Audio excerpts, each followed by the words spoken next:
wasn't surprised that they won. I did not pick them to win, but I certainly thought about it. This just seemed like a prime spot. NC State's good team, top Right. 25 team, probably something in that range.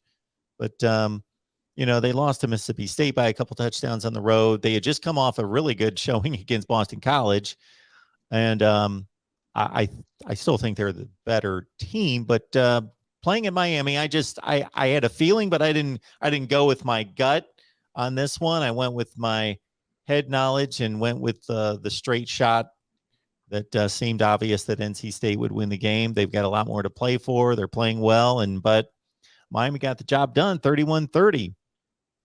Yeah, yeah, Mark. I tell you, the crazy part is we don't get to talk about the pick 'em because it's Patreon business. But I picked against us. Honestly, I went with NC State and NC State to cover. And Miami gets the dub. I mean, we don't root against it, and that's the thing about being media. We speak about this a lot. Is well, for you cover all of college ball. But for someone like me, where it's like more specific as to who I'm, my niche is the Miami Hurricanes football program and the Miami Hurricanes fans. It's mainly because we want to see us be better. We just think that currently the people who are running it can't make us any better.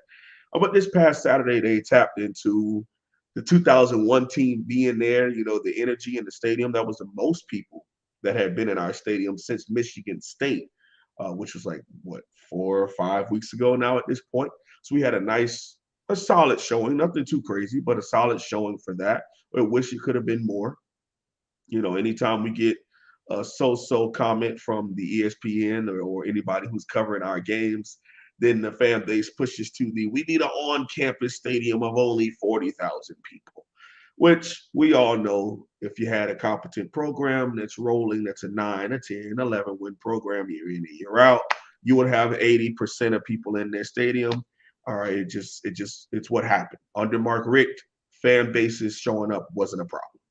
And it was all, well, the first 2 years, 2016 and 17, we had plenty of people in there. We had 80 plus percentage, and it's 76, 75. So we had anywhere from 60 to 65,000 people in there every single week. So that doesn't really, bother us. So I tell you what, man, we want to see these young men get out there and do their thing and play at a high level.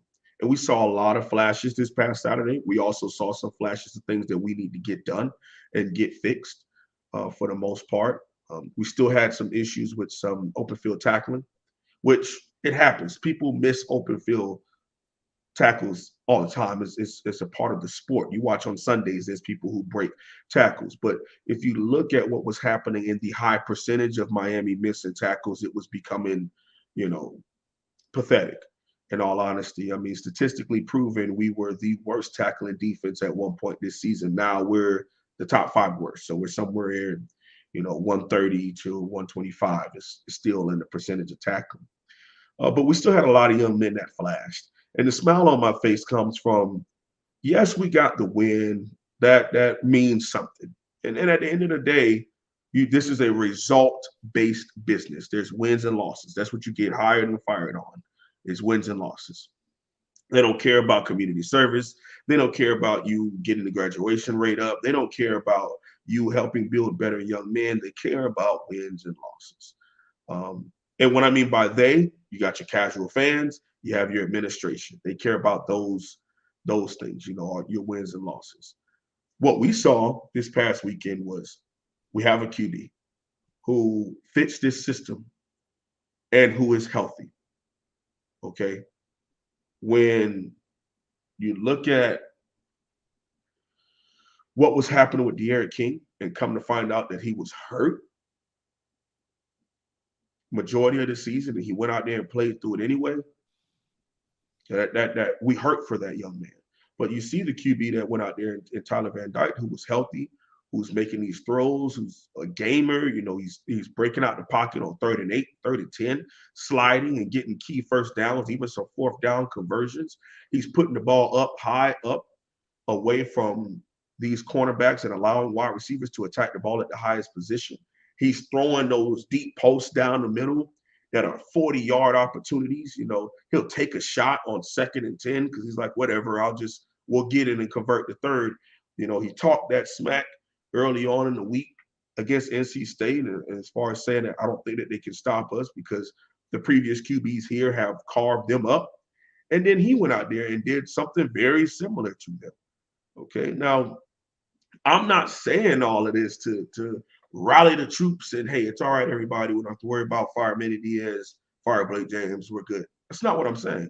What I'm saying is you're taking what happened this past Saturday, and there's some good and bad that's going on in it. And we're going to talk about the good just as much as we talk about the bad. We have to be able to give credit when credit is due, just like we are going to be critical when criticism is due.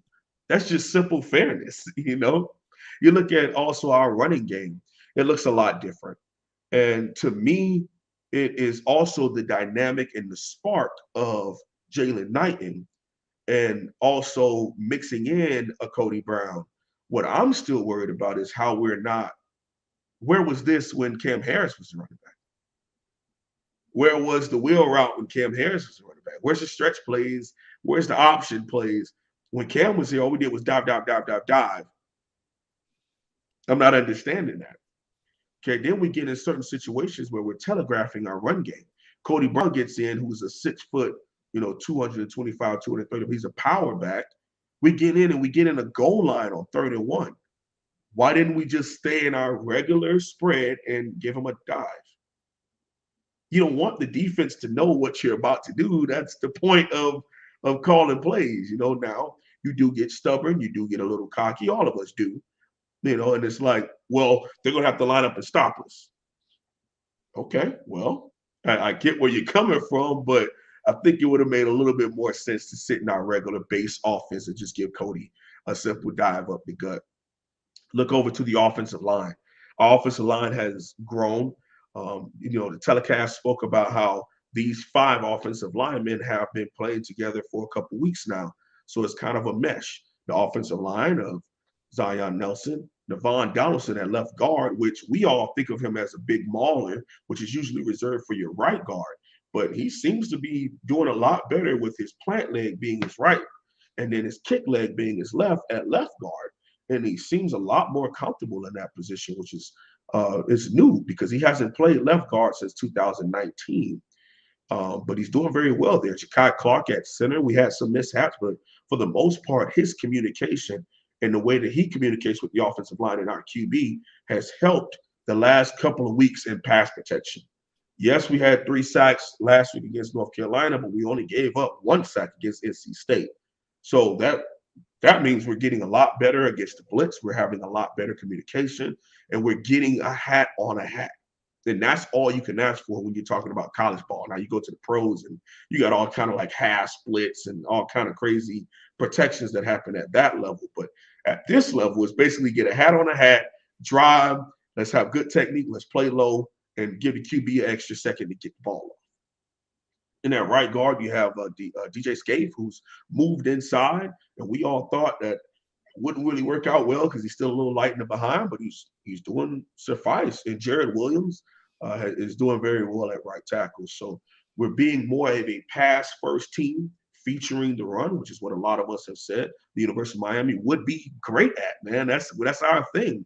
Spread the ball out, use all 4 or 5 wide receivers, sprinkle some tight end, sprinkle some running backs out of the backfield, and give them the ball in open space, and then feature the dives and the stretches and things of that nature, because you're going to have to still run the football. Like, it's a part of football. You have to be able to run. You have to be balanced and diverse in your attack.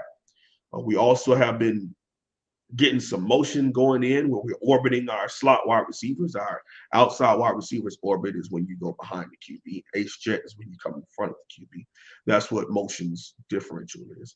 And we've been doing that, which is a cheat code for what the defense is going to give us, whether they're in man and whether they're in zone. So it's just something as simple as that.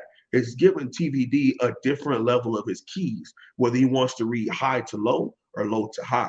What that means is high to low is my primary going to be the deep route, then the medium route, then the check down.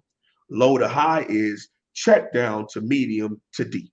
And that comes based on whether they're in man or zone, what play call we're coming.